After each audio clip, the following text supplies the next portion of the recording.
All right, if you're thinking about becoming certified in project management, but you don't have a lot of experience, that 3 or 5 years experience it takes to become PMP certified, the next best certification that you can do, especially if you have no experience, you're looking to get into the world of project management, or you're just looking to learn new stuff in project management, one of the best certifications is PMI's, the Project Management Institute, CAPM, or Certified Associate Project Manager. Now, in this video, I'm going to give you guys a 20-day study plan that if you follow every single day that it outlines day by day, you'll be able to pass your exam in just 20 days.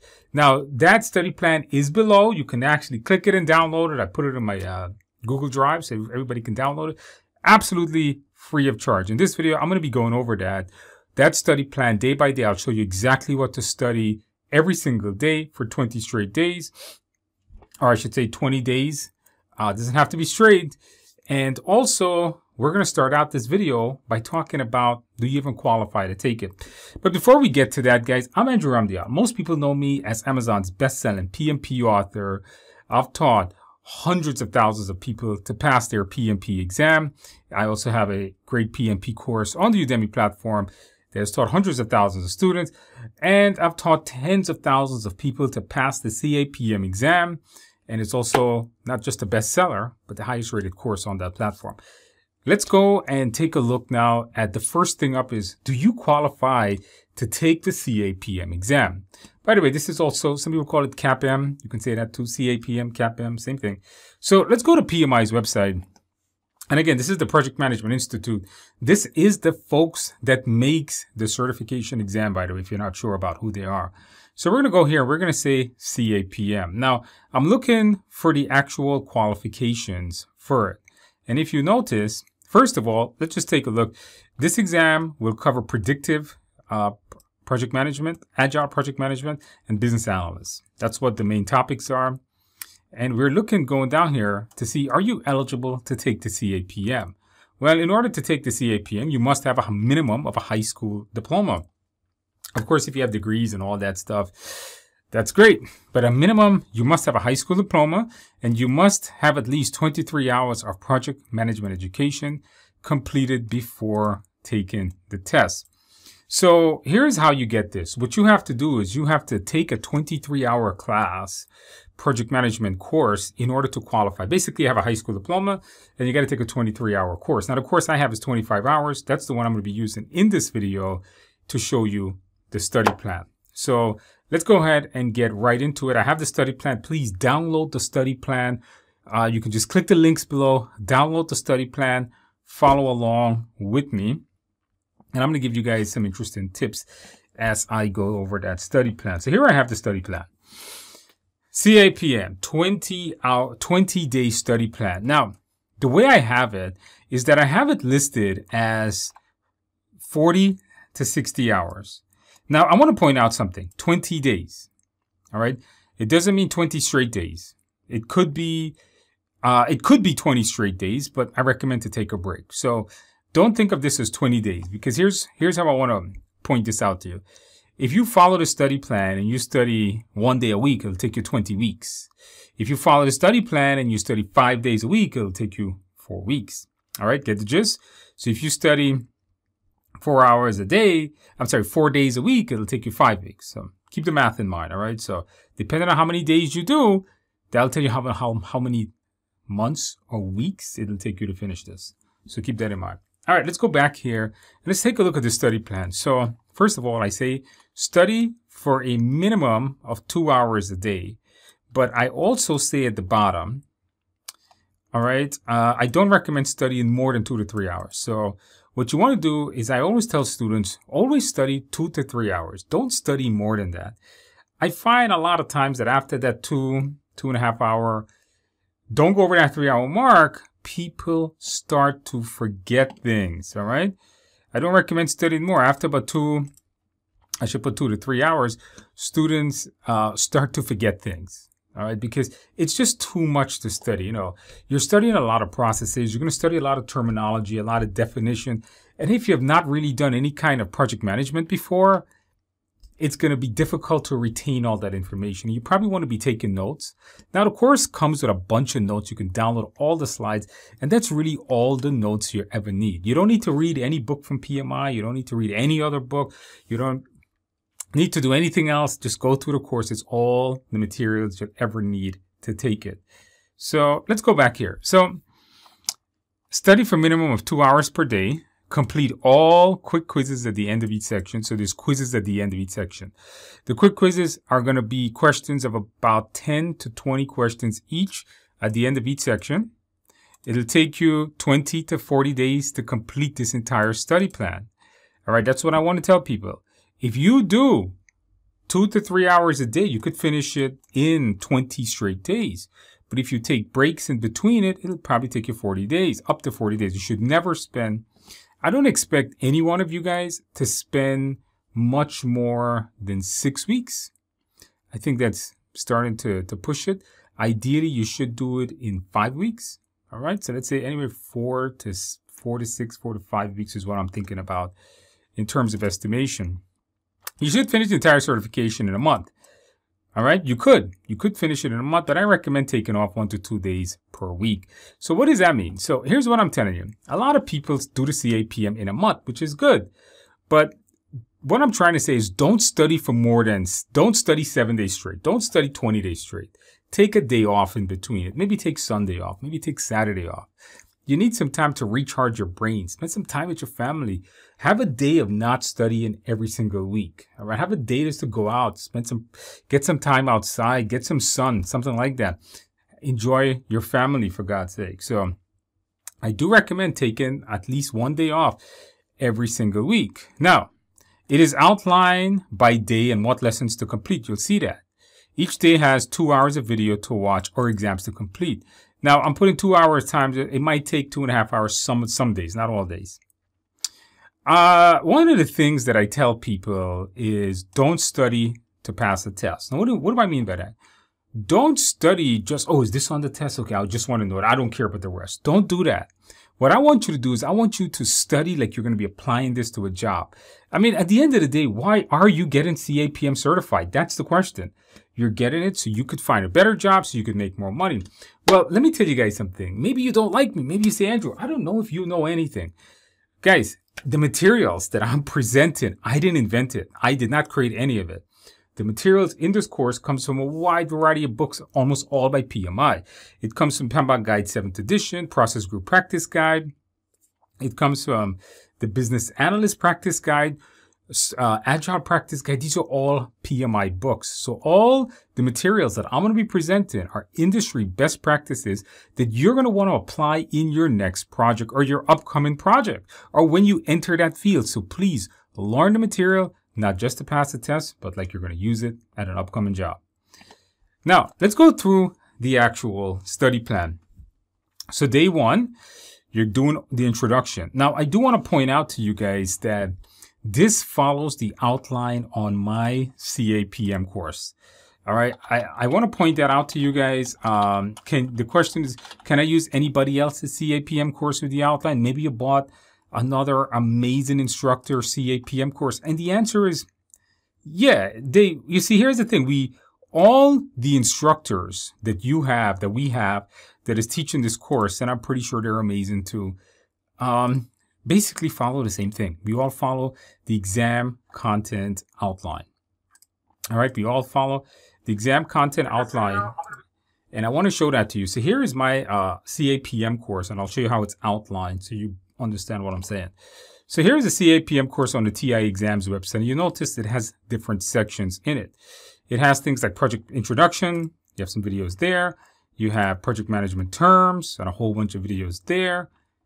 Principles, domains, introduction to predictive, project management processes, agile, hybrid, business analyst. So you have lots of videos in each one of these sections. And these sections takes a certain amount of time to complete. Some of them are going to take a couple of days to finish because some of them are way more than 2 or 3 hours. So let's go back here to our study plan. So day 1, all right. Well, again, 2 to 3 hours in day 1. You're going to do the introduction section and you're going to do project management terms. So that's what you're doing. You're going through these videos and you're doing the project management terms. Shouldn't take you. This is probably going to take you about 2 hours. Then you're going to do the project management principles. Then the project management domains, day 3. Then day 4 to 8, you're doing predictive project management. Now, day 40, this is 5 days, all right? So it's day 4, 5, 6, 7, 8. So it's 5 days you're doing this. Predictive project management. People say, Andrew, but predictive project management isn't the majority of the test. Why is it taking so long? Because it's just big to teach. It's a lot to teach in there. So it takes longer to teach than any other section of the course. So that's going to take you 5 days to learn. After that, you're going to be doing day 9 to 11, 3 days, 9, 10, 11, 3 days. You're going to be doing agile project management. So go through those videos. Then you're going to do hybrid project management. This is just 1 day, short section. Then you're going to come to business analyst. Now, this is important. You guys taking your CAPM exam, make sure to really know your business analyst. It's quite a lot of question on your exam about BA. So make sure you know that pretty well. Okay, so you have your business analyst section. The next thing you're doing now, day 11, you're going to be going through your exam tip section. There's a full length mock exam that comes with that. And the moment you finish with this, you're going to get a certificate. The moment you finish the course, you're going to get a certificate. And once you get the certificate, go ahead and submit your application. Let's talk about that. The great thing about the CAPM certification is that once you have the certificate that comes from the class, you can just go and apply for the exam right away. So let me show you guys how to do that. So you would just go to pmi.org and you would just notice it says on here, apply for your exam, log in or create an account. You're going to go ahead and say continue. And you probably don't have, now I have an account here. I'm not going to show you my password, but you are going to go ahead and create a free account with PMI. Now, you don't really need to buy a membership or anything, but you do need to create an account. When you create the account on their website, then they're going to say what certification you want to apply for. Do CAPM. It's not going to ask you for much. It's going to ask you your basic information, your name, your address, your email. It's going to ask you where you got your degree from or that high school diploma. Then it's going to ask you where you took the course from. So when you took the course, there's a certificate section. When you get your certificate, just follow it. We'll tell you what to put in. When you start the course, when you finish the course, the name of the school, Technical Institute of America, and how many hours you did. Now, our course is actually not 23, it's 25 hours. You put that in, you click next, and boom, it instantly approves the actual application. So the moment you put our class in, it will approve it right away. And that means you can take your exam pretty much the next day. This is vastly different than a PMP. Generally in PMP, when you submit your application, you have to wait 7 days for, I should say, 3 to 5 business days, but it's more like 7 days because it's a whole week, including weekends. So with PMP, generally you have to wait about a week to get your application approved, not CAPM. CAPM is generally, boom, they are going to approve you right away. Now, some of you guys may get audited. It's very weird. And if you're audited by PMI, they're going to say, well, send me a copy of that diploma or degree and send me a copy of your 23-hour certificate. In ours, there's going to be a 25-hour certificate. So keep that in mind. All right. So it's really easy. It's nothing to fill out. You just put your personal info, put your high school, college degree information, put the course information, done, you're ready to apply, and then you can take your CAPM exam. So let's go back to the study plan now that you have applied to take your test. Now, here we go. Now, what you're going to do now is you have to start doing your practice tests. So throughout this section, you have been doing practice tests. In the actual course itself, there's practice tests that comes at like the end of Agile Project Management. There's a whole bunch of practice exams for predictive project management, a whole bunch for business analysts, and of course you got that full end. Now, the other thing I recommend for you to do is get the simulator, the TIA CAPM simulator. That simulator mimics the real test. It's going to be the closest thing you can get to the actual CAPM exam. Tons of students have used it and have passed the exam with it.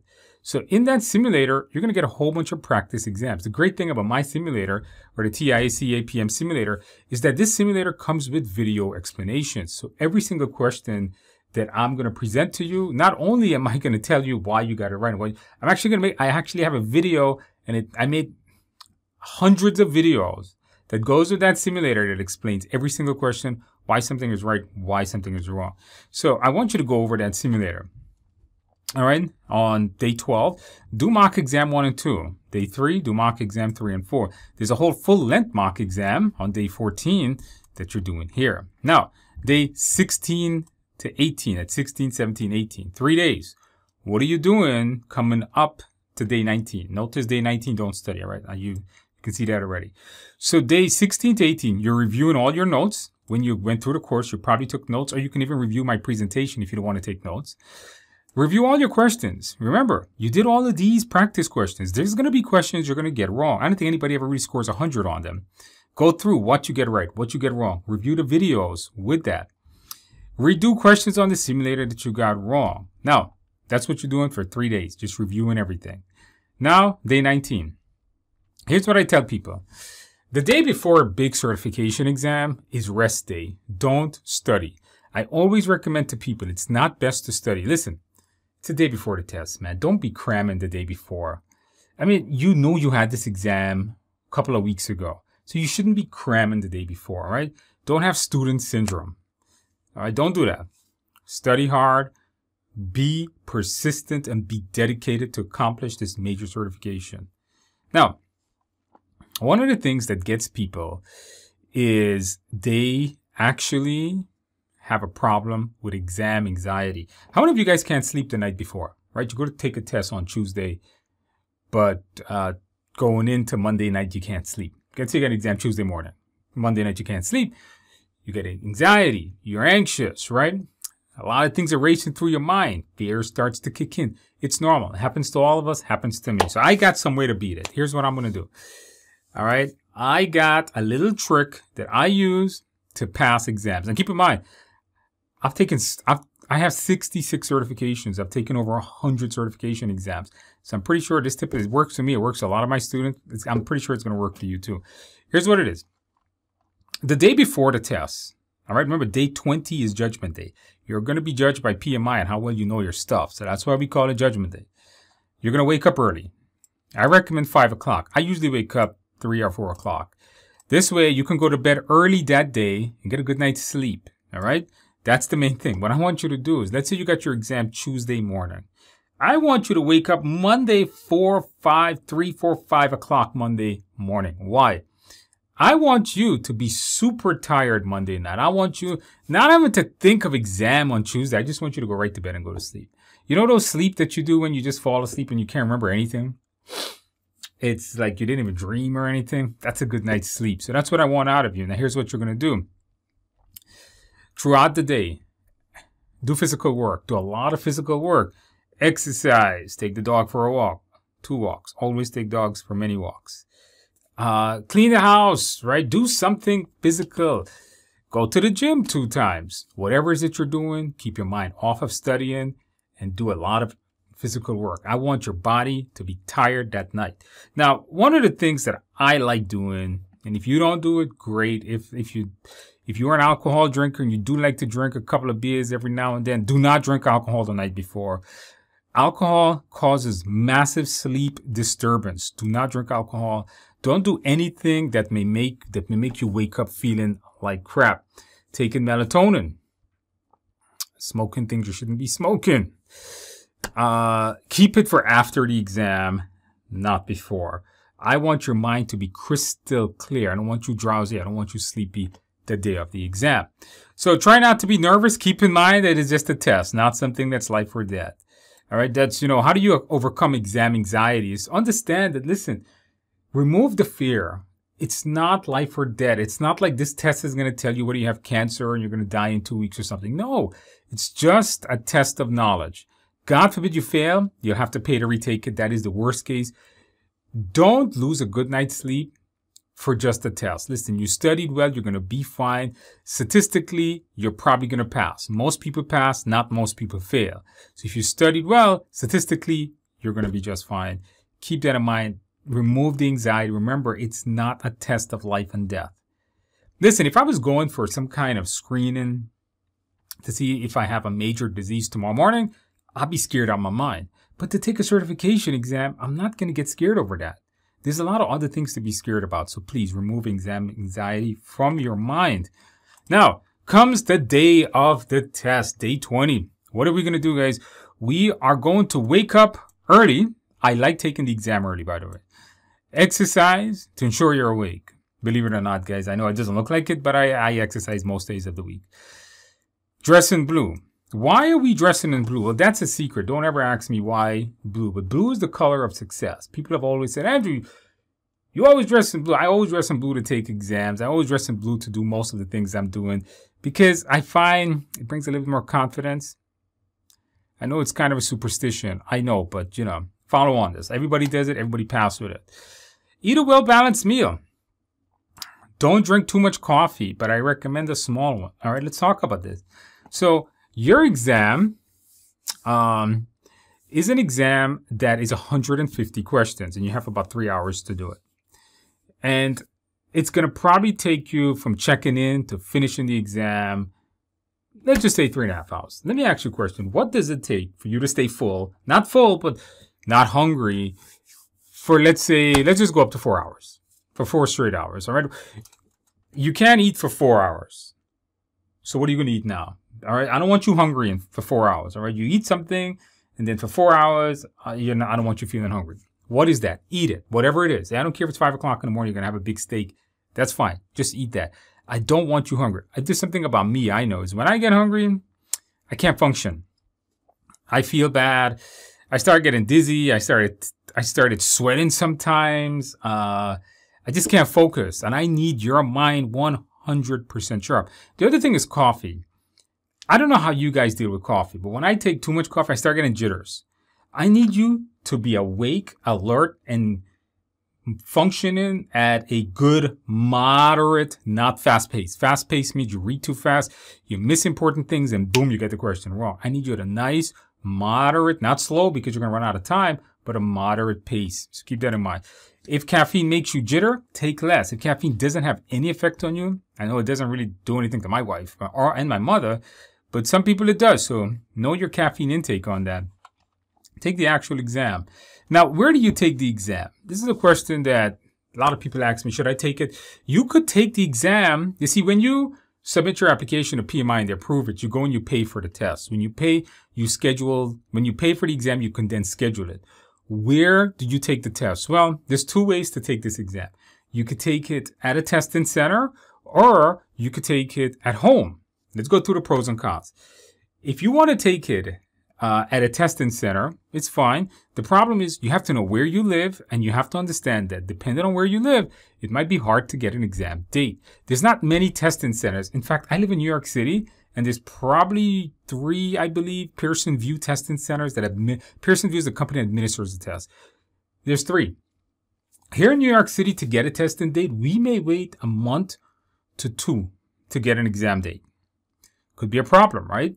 And remember, you can't submit your application until you finish the entire course. So if you do that, it may push this entire 20-day out pretty far out, especially if you live in a populated area and you have to wait a lot of time. Now, the good thing is about going to the testing centers, you don't have to worry about technology issues. All you have to do is show up, be on time, make sure you study right.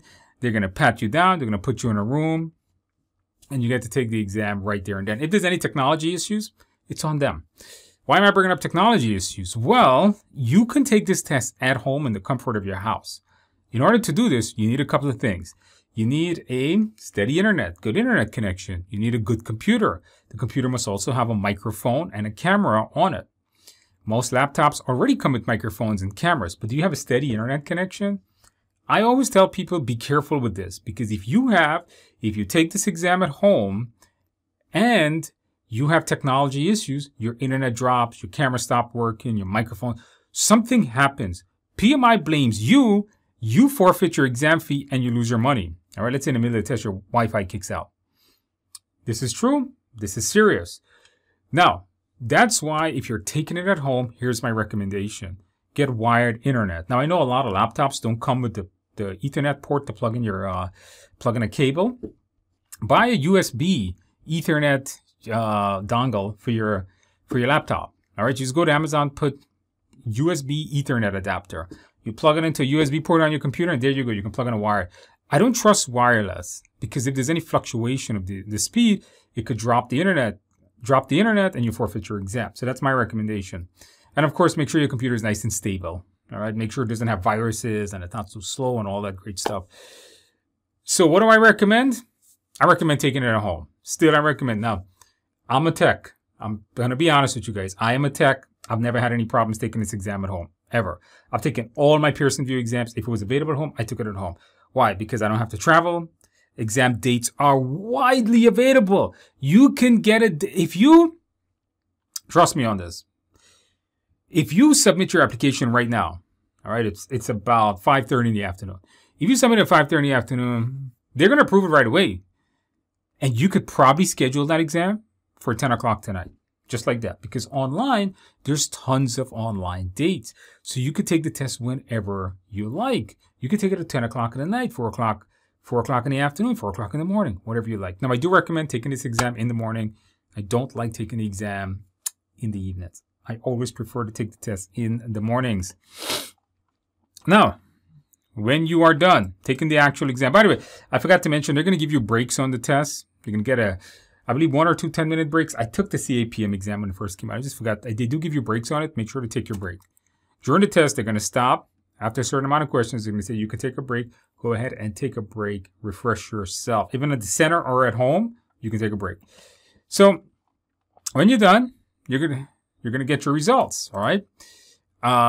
If you pass, celebrate. Cake and beer, guys. Or if you don't drink beer, get yourself some cherry vanilla Coke. It's really good. You guys should try carrot cake, cherry vanilla Coke is my recommendations. Sometimes they may not give you the results right away, but I believe right now they are giving away the results right away on the CAPM. The PMP, they don't give the results right away for online. I believe they do that for CAPM though. But anyway, you're going to get your results fast. And that's it.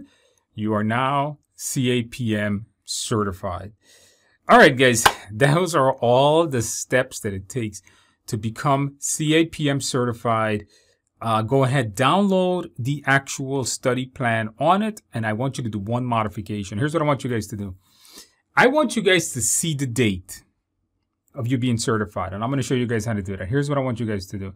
I want you to be committed. You want to become certified, you have to be committed. Here's how you do it. Here's a quick tip on how to be committed. What you're going to do is you're going to download the study plan, and I want you to remove the day one. What you guys are going to do right now, let's say it's May 1st. So you're going to go in here and put May 1st. All right. Then you're going to say May 2nd. Then you're going to say May 3rd. You get the point? That's what you're doing. I want you guys to put actual dates on it. Just don't put 1, 2, 3. I want you to put actual dates. So you, in your calendar, you know, on this day, I'm studying that. And be committed to it. That's the point. Be committed to it. So you know, maybe notice how it says May 4 to 8. But let's say you're going to take a break in there. Then make it maybe I got 5 days in there. Maybe you're going to say May 4. Then you're going to say May 5. Maybe you're going to take a break on 6. Then you're going to say 7, 8. And maybe you're going to take another break on 9. Then you're going to take a break. Then you're going to come back on 10. Why are you taking on 9? Because you got to go away that week. Right? Something like that. So what are you doing? Customize the plan to yourself. This is critical because by doing this, now you are actually going to see, okay, if I follow this and I do this, I'll be certified by June 2nd. You get the point? Now you have in your mind, June 2nd is the day I'll be certified. So I should buy the carrot cake June 1st. If you guys get the point, that's what I want you guys to do. Envision that you're certified. Keep working towards this. And I'm pretty sure if you work well, you're going to pass your exam. Guys, if you enjoy content like this and you like my study plans and all that great stuff, please give the video a like, subscribe to the channel, and I'll see you in the next video.